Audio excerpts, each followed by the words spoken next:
D'où viennent ces bombes et ces batteries de pétards qui illuminent les fêtes publiques ou familiales? 90% des feux d'artifice qui explosent dans le ciel mondial sont fabriqués en Chine. La Chine, c'est le berceau du feu d'artifice. Nous atterrissons à Liuyang, province du Hunan, dans le centre du pays.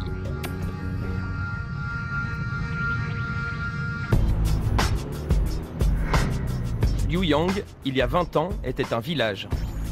Aujourd'hui, les gratte-ciels sont innombrables. Ici, 1 million d'habitants vivent pour et par le feu d'artifice.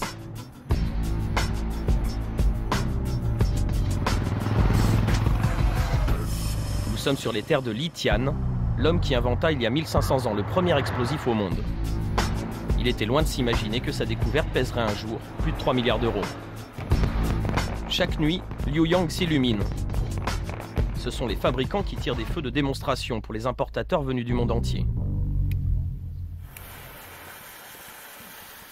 Et là, on est en gros calibre. Regarde. Ah ouais. Jacques Prévost n'est pas là pour admirer le spectacle, mais pour faire du business. Voilà, Jacques est l'un des 10 négociants français d'artifice. Avec son équipe, il vient à Liuyang 3 fois par an pour s'approvisionner en produits frais. Ah ouais, en 60. Ah ouais, bien. Ah ouais, c'est chouette là.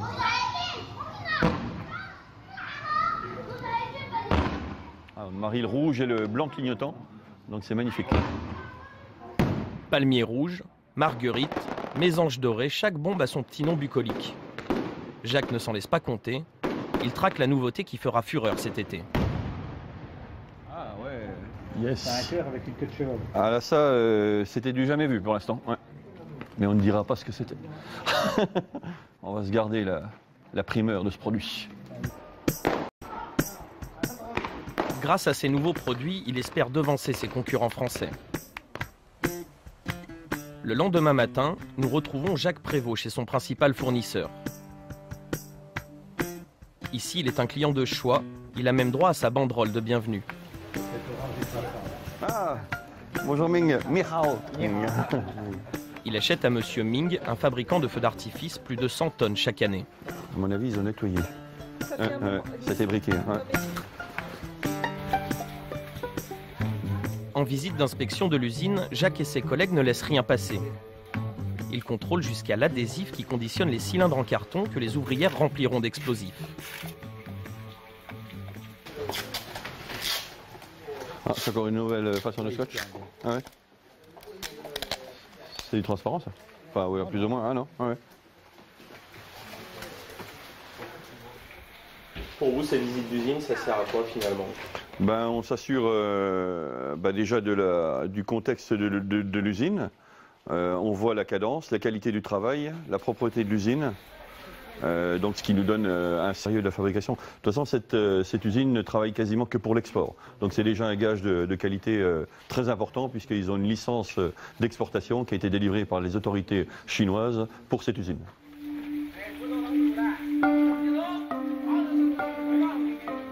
Ici, Jacques a droit à du sur-mesure. Monsieur Ming, le patron, se plie à son cahier des charges en respectant à la lettre les normes européennes. Ces batteries de fusées en éventail ont été conçues à la demande de Jacques Prévost. Des produits éphémères par nature. Ce qui est marrant, entre parenthèses, c'est que ce produit-là, donc il y a énormément de main-d'œuvre et il va durer à peu près, il va avoir une durée de fonctionnement de 30 secondes environ. L'industrie des feux d'artifice n'est pas mécanisable. Il faut donc de petites mains agiles et rapides. Ces ouvrières gagnent 7 € par jour pour 10 heures de travail, près de l'équivalent du salaire moyen en Chine.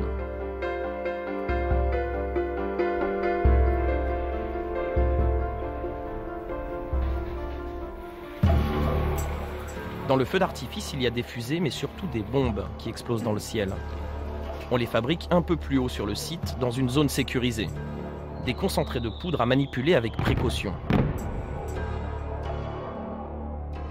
Là, on a une partie de la bombe et on a 2 espaulettes, ces 2 systèmes de retard qui vont fuser pendant l'ascension de la bombe. Et quand la bombe va arriver à son apogée qui est calculé, celle-là, ça sera à peu près 80 mètres, les retards vont communiquer le feu à une charge qui est à l'intérieur qui va faire exploser la bombe. et le spectateur aura l'effet prévu.